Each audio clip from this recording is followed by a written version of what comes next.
I'm going to talk to you about why it is important to build with your team in person. I'm not as good as these guys before me, so I actually use my notes, and that helps me, so you'll have to bear with me here. All right, guys, so show of hands, how many of you guys joined FFL after only seeing like a job post, like one job ad and you were all in?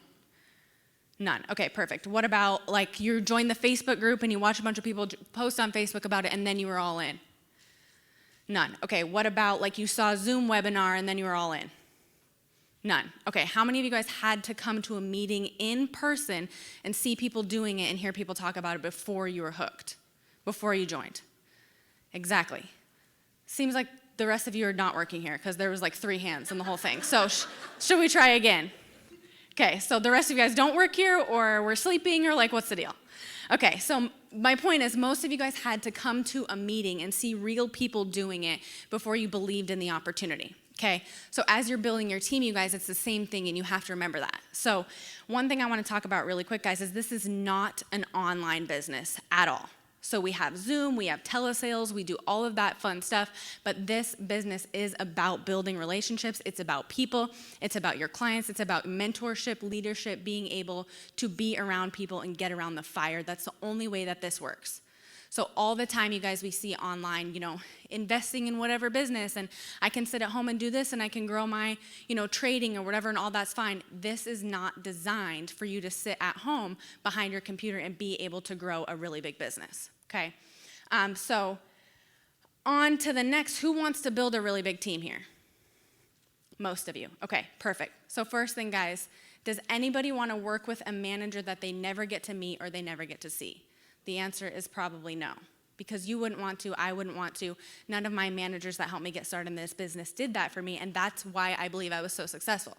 So when I first saw this opportunity on Facebook or on Instagram, I thought there's no way that that's real. And it was a post by the girl who hired me, and I didn't believe it until I met her in person, and almost like it's the weirdest thing, like I needed to be able to reach out and touch her and have her talk in my ear to my face for me to understand what this opportunity really meant. So as you grow a team, you guys, you have to be in person building with your team, and it's really important, okay? Second thing, you guys, is because not everybody learns like you. So you might be the type of person that can go to online school. You might be the type of person that can sit behind Zoom and you can do, telesales and learn all day. But most of your agents, or a certain percentage of your agents, are not going to be that person. Okay, so some people only learn. It's like I can do online school. When we study for the test, there's the video option, there's the reading option, there's the flashcard option. Everyone learns a different way. And most people, I would say 90% of people, learn hands-on in the field. That's why we say get to your first 100 appointments. That's where your best training is going to be. Okay, so why you need to do it as you build a team, you guys. We all need to get around the fire and get around people who have what you want. So get around the integrity partners, people who are the best on the phones, the best in the home, and it's imperative for new agents to be plugged in. So we just did a dial day, you guys, and this is one thing that Jamie wanted me to talk about. We've been flying around the country and doing dial days at all different office locations. So we did one the other day in Greenville, North Carolina, about 4 hours from here, and there was probably the majority of the agents that showed up have been in this business for several months and never made a sale. So I talked to them, how come you haven't protected a family? What's the deal? They're like, I've been on Zoom, I've been trying, I'm uncomfortable, I didn't really know what it took. They needed to get around the fire and see other people real-time coaching them, real-time being able to hear them on the phone, real-time seeing me do it, seeing Jordan Lowry do it. I think Jordan left, but guys, he's got a huge agency. He still dials the phone in person with his agents, being able to hear him do it. Then they also are forced to get uncomfortable as well. So I 100% would not be in this business if the very first day that I went into the office and Clay Sweet was there and he made me dial in front of him. Like I was not gonna pick up on the phone, no chance. I was just probably gonna sit there and just think about it over and over again and then pack up my bags and go home. Clay was like, you have to do it. You have to get uncomfortable, and I had to do that over and over and over again until I wasn't uncomfortable anymore. So every single new agent that comes into this, guys, if they've never done it, they are going to be uncomfortable, and it's your job to almost force them to get uncomfortable so that they can get better, and you're doing them a service by doing that. So after our Greenville Dial Day, you guys, we probably had 3 or 4 brand new agents that made their very first sale on telesales that day after being in the business 90 days, okay? And everybody who's used to booking 5 to 7 appointments at home by themselves all of them left with 15 appointments in their pocket because they got around and got real-time coaching. So again, now you guys are wondering, like, Marissa, why, I thought we were talking about building a team. We're talking about this, you guys, because you are an agent. And if you don't do those things yourself, your team will never do them.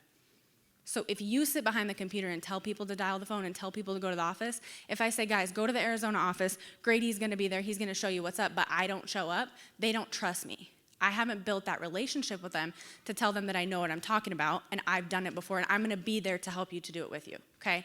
So keep that in mind, you guys. All the Zoom and all that stuff is amazing, but most people wanna come and be able to touch you and feel you and know that you actually care about them, okay? The next thing, guys, is that they need to see and hear your passion for the business. They need to understand that you care about them, because that's what you would want your manager to do. So no one questioned, you guys, how much Jamie cares about his team because he put this on. If Jamie didn't care about you and didn't want everybody to win in this business, he would have no business spending this kind of money to put this event on. He could have stayed at home on Saturday and protected probably 15 families over Zoom because that's how good he is.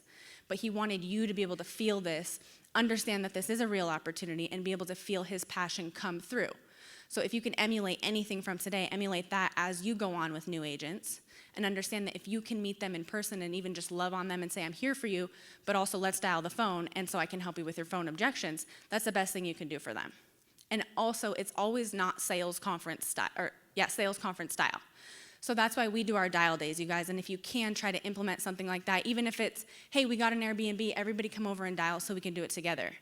A lot of times, like in a setting like this, you get to get all this advice, and then you go out into the world and apply it, which is great.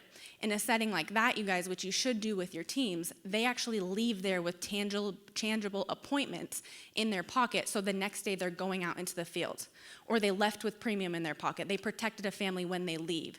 So you're leaving them with more than just, hey, here's the motivation, here's what I did, go out and do it. It's possible now they actually have appointments, they feel like they've gotten better, and then they're probably gonna protect some families tomorrow.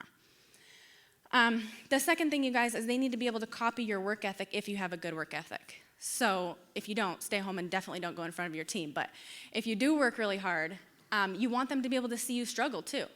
If they can see you get hung up on the phone, and they can see that not just on live dials, you only unmute on live dials most of the time, like when you're gonna close the telesale, or a lot of times when you're about to book the appointment. That's by the time you unmute yourself. If they can see you get hung up on, if they can see that you dial only 3-month internet leads, guys, I don't have any mailers. Jordan Lowry doesn't have any mailers locked out. He was dialing internet leads all day the other day. They get to see there's no special leads. The people who've been here 3, 4, 5 years have the same leads as me. The people who've been here 3, 4, 5 years, they get hung up on too. So then they're like, it's not me, it's not my skills, it's part of the numbers game, let me just go to work and get it done. So they also get to see you fail and not quit. So you got hung up on, you didn't pack your bags and go home, they just kept going, and they can emulate that after you're not there with them anymore. And then also it allows them to validate with other people, if you can get in a group like that. If it's just you, if it's just Jamie telling you all the time, this is what I did, you can do it too, this is what I did, you can do it too, it might resonate with you, but if you're really close to Jamie and you're probably like his best friend, it might not. So like sometimes people need to hear it from 2, 3, 4, 5 people. So if you go to the event and you go to the event and you go to the event and you 3 can hear it from each other, it's not just Marissa anymore. It's not just me telling you what you can and can't do, it's you hearing it from another person. And then it's like, maybe they didn't trust you, maybe they didn't look at you and think, oh, I could do it because she could do it, but maybe they saw him. And they're like, I relate better to that person. Now that I saw that he can do it, now I can do it. So not everyone's gonna relate to you, not everybody's gonna trust you, but it's your job as a manager and a leader and somebody who wants to build a big team to put them in a room with other people they might relate to. So like Betty Jo Scott, I know you guys know who she is. She is like phenomenal on the phones. She's not the same demographic of person as me. So the people that she relates to and the people that she can recruit and coach are different than the ones that I can. So what's my job to? Get as many people in front of Betty Jo that don't relate to me that might relate to her. So you guys, again, this is not an online business. Fly around the country, meet your people, build relationships, let them know you care about them just like you do with your clients.